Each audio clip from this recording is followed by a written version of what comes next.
Good morning. I'd like to talk about knowing where your edge is, knowing where the edges are. I have this example back when I was installing handrail on a tower in Seattle. Most of the job was spent on your hands and knees, working on the edge of slab. This was a 39-story tower in downtown Seattle, doing the handrail on the balconies all the way up. And you'd spend your time on the balcony tied off to a pulley, to a rope grab, on a lifeline, you have some form of fall protection holding you back to the structure in the event of a fall. Then you'd be out on the edge of slab, drilling holes for epoxy bolts. You would be laying out clips in which the handrail would sit on and be fastened to. You're out working on the edge of these balcony slabs. And often when you spend time out here, of course, fear of heights immediately has to go out of the windows. You're aware of it. And a quote that I need to know this guy's name, but I just read it. It was an astronaut that during a spacewalk, he said, "I realize that I'm not afraid of heights, I'm afraid of gravity." And I think that really applies. When you're standing on top of a one-story house, you get the feeling of falling, maybe a tingle up your spine, seat of your pants. But then when you're on the 25th story of a high-rise going up, it's a different type of fear of heights. You're afraid of being pulled back down to the earth. So it really is a fear of gravity. But you spend every day 8 to 10 hours a day, 5 days a week, working on the edge of slab, whether you're doing balcony or we were setting curtain wall and window wall. You get very comfortable working on the edge, and you understand exactly where that edge is. One wrong step can be very costly. The stark reality of working on the edge in most situations is that fall protection device won't necessarily always protect you. A fall is still going to be significant. Then, depending on the manner in which you fall, depending on how far you fall, that's the initial. And then say you do fall, you land, but now you're hanging in your harness. You really only got about 3 to 5 minutes of sitting in a typical harness before you start cutting circulation off. You can start to lose consciousness, and at that point you have to be very careful, because let's say you do get rescued, your crew is there and can either pull you up or pull you into the floor below. Once you release that harness, you'll end up basically getting a toxic shock from your blood. You cut the circulation off, so your blood isn't filtering, and that kind of goes to how fast our blood circulates through our body. We don't really picture this or visualize this, but if you slow, restrict, stop the flow of blood throughout your body, so to your legs, and then release it all back, you'll basically go into shock. So the fall is not good, regardless of being protected by, say, a harness and fall protection that's tied back to the building. So anyways, you really want to know exactly where that edge is. So oftentimes what I would do is you're working on a balcony, say I'm drilling holes to epoxy in anchors. I depending on my position, my orientation of my body, where I was having to work, I would touch the edge, kind of unknowingly, but I'd reach a hand out and I'd feel where I was in relation to the building. I might, touch where my window wall is to the side of me. If I'm oriented kind of horizontally to the slab edge, I might even, hang a toe off the edge and really just understand exactly where that point of edge was, and then I'd be much more comfortable. I could keep my balance to one side, I could keep my weight to the other side of my body. You actually become really comfortable working on this edge to the point where you see the videos of the old hero iron workers sitting up on the girts, eating their lunch, dangling their feet off. Well, these guys were so comfortable with where the edges were. Excuse me, drinking milk today. They were so comfortable with where the edge was that it might as well have been another plane. There was no risk of falling. Now, unfortunately, today the risk is it's not that the guys weren't capable of walking girts. It's the fact that wind can come through and basically just knock you off the girt and you can die anyway. So you just shouldn't do. Even though those guys were heroes, you just shouldn't do that anymore. Anyways, I would understand where this edge was. And that was kind of my approach to working on balconies and being comfortable with balconies, is really identifying where my edge was. Because beyond that wasn't good. Whatever happened beyond that edge just wasn't a good thing. On occasion, I remember two specific times, right? You're working long hours, you're on your 25th floor, 30th floor of doing basically the same thing. You're working up the tower. And I remember I was out drilling bolts and putting anchors down, and I remember standing back up, looking back through the exterior door back into the building, and I remember seeing my yo-yo hanging from the ceiling, not attached to my back, and I was out on the balcony, and and in that instance I had actually hung my foot off the edge. And I think I want to say I was around 22 or 23 stories, basically hanging right over Pike's Market in downtown Seattle. And like I said, I was so comfortable, I'd hang a toe over, and in that situation, I was drilling this corner, so my body was positioned horizontally to the slab edge. And I remember standing up, and I saw my yo-yo hanging, so I knew that meant I was not tied off to anything. I was just exposed on the edge of slab, and I very calmly walked back in and grabbed the yo-yo and hooked it back up. And kind of stood there and took it as a lesson learned, near miss opportunity for myself. I didn't freak out. I didn't really have a panic attack in the sense that I was very comfortable with where that edge was.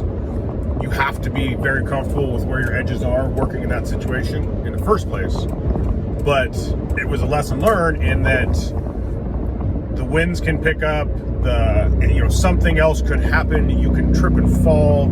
It's not what you know, it's not what you're in control of that's scary, it's what we're not in control of that can really get us into trouble. We'd actually just had that issue on that job. We had someone working on the soffits on the balconies on a scaffolding, and the winds had picked up so bad in Seattle that it had actually blown the scaffolding kind of off, and it tipped him over. Luckily, the worker had jumped back and was kind of hanging there, and we had tied off the scaffolding, so the scaffolding didn't come off the building, and luckily the guy didn't come off the building either. He'd kind of fallen back, but it was all very wind-based. It was a gust. He was otherwise comfortable, working on the edge, experienced guy, but it kind of just tipped this whole thing over because the winds were so bad. And in Seattle, that was pretty common. I've worked in the Arctic and Alaska. I've seen 100 degrees below zero, and Seattle at 30 degrees and raining is by far the coldest, windiest, most terrible thing I've ever experienced. Is that Seattle wind and cold in winter up at about 25 stories in the air. That will carve you out of iron. Would not recommend. So anyways, it's the things that can get you into trouble at that edge that we're really not in control of. So we need to really understand where the boundaries are. And I use the words you should know, right? It's not don't cross the edge, don't cross your boundaries. It's know where your edge is, know where your boundaries are, know what your point of diminishing returns are, know what your edge case is, know where your statistical average and medians are. Back in the center, the majority of things say, statistics wise, if we're taking a poll, the majority of things are right in the middle. It's the edge cases that we're concerned about, because that's what's going to push one way or the other. Another example, a little less dramatic than falling off the side of a high-rise, would be snow sports, specifically skiing, but snowboarding is the same. I'm just a skier. You live and die on your edges. If you were to stand completely flat up, and this is why I'm not a snowboarder, but if you were to stand completely flat, horizontal, perpendicular to the earth on a snowboard without engaging either edge, you're gonna slide really fast, but not really. And this maybe less accurate for newer boards with the different camber and contours to your board and your bases. But really, if you're not engaging your edge, you don't have much control over where that board is going to go. You can't really change your direction. You're just going to slide without much control over where you're going. You can actually twist, versus if you start leaning to one, to a toe edge, to a heel edge, now you're starting to engage. Now you can actually control where you're going. On skis, it's the exact same thing. You can, when you're going to go through the flats, if you want a fast spot, you kind of return to perpendicular, straight up and down, so your bases are you're still really engaging your base at all times, but you'll get back off your edge to pick up speed, and then you'll re-engage your edges to make your turns to control where you want to go, and you're ultimately still going to go really fast. It's not like you're going to slow down. Now you can start to spin out and slide out depending on how much you engage those edges, but really that's your level of control. You live in the Highlands. One more would be hockey. I grew up playing hockey, and you live on an 1/8-inch blade of steel, and you're on your edges.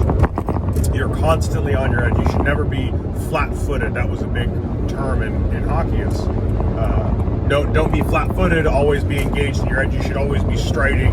You should always be pushing off into something. Not have a really neutral stance, but the same thing. You're using that edge to kind of push it through. Anyways, these are some metaphorical, intangible descriptions of edge, right? And I think it's really important to know your edge.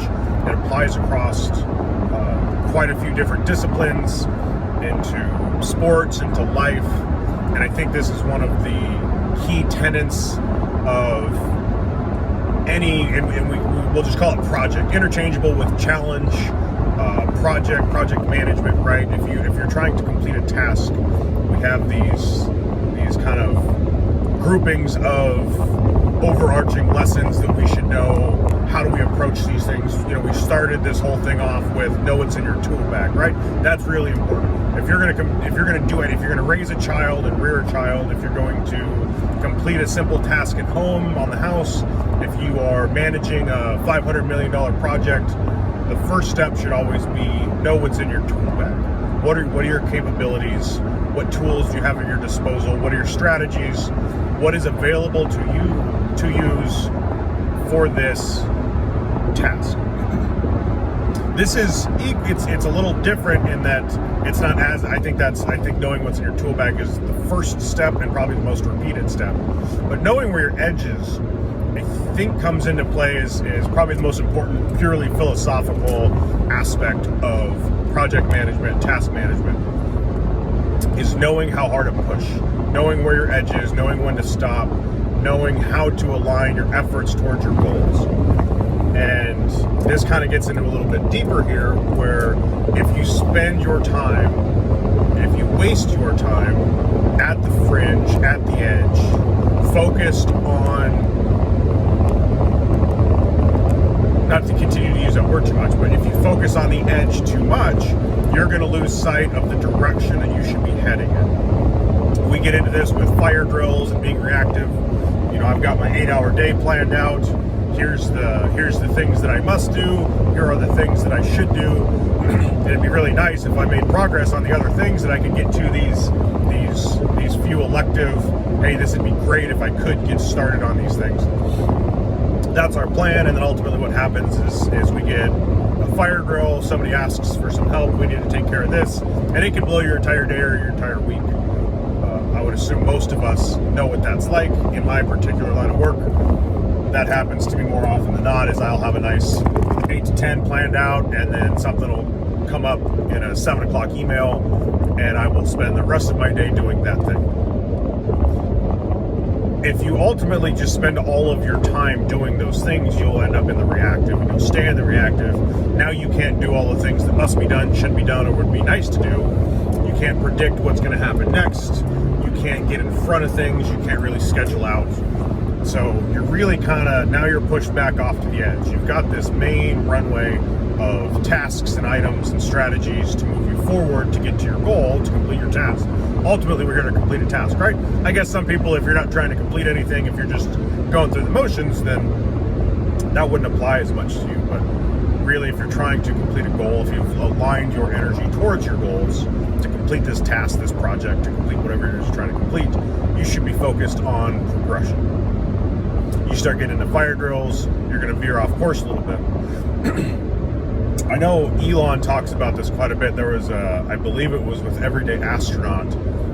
He had a quote about engineering, and the first step to engineering is, do you even need this part in the first place? So I'm paraphrasing here. He's actually pretty eloquent in how he said this, but he said, do you even need to do this?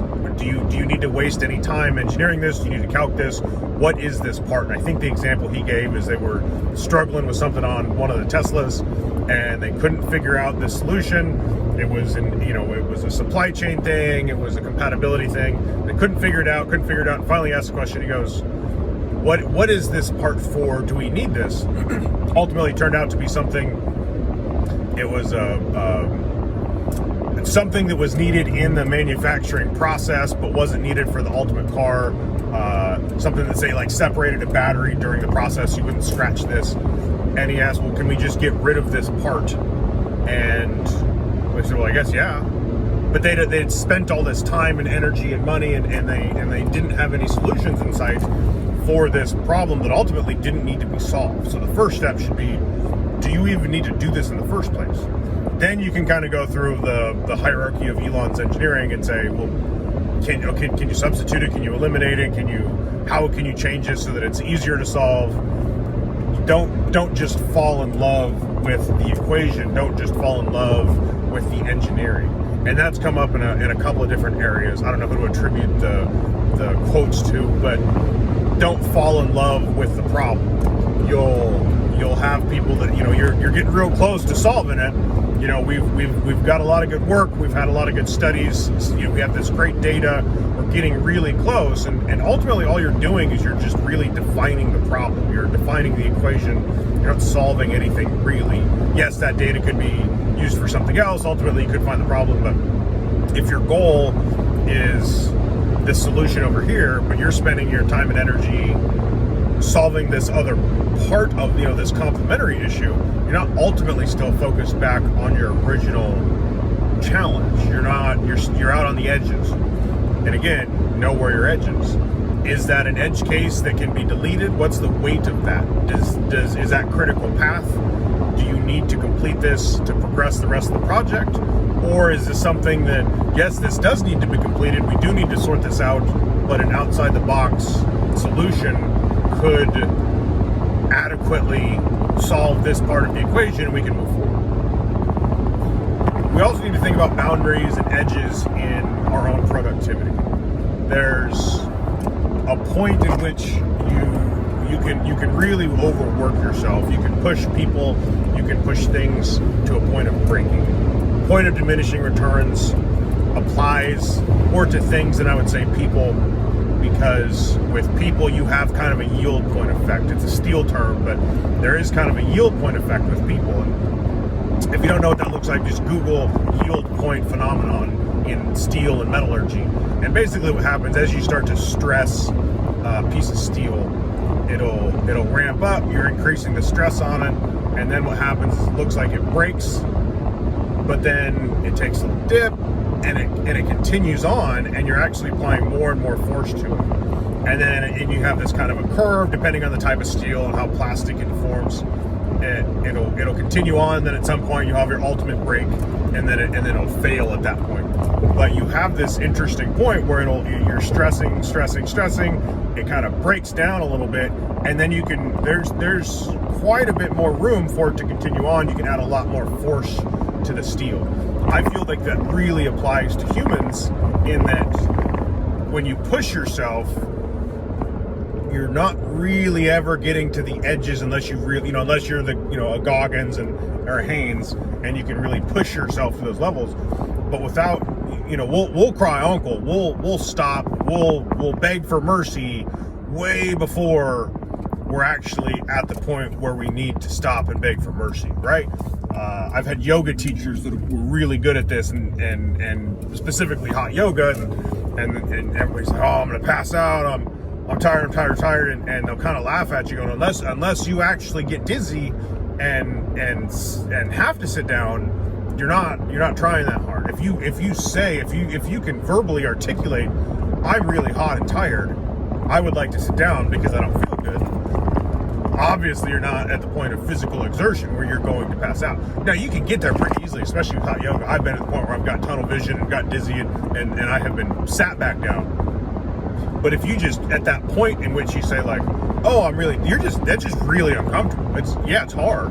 It's really uncomfortable. You feel like you might be dying, but you're really not dying. You might only be at like 40%. I think Goggins has a quote like that, is people really only quit at like 40%. You've got 60% more to go before you even get to the point where you're failing.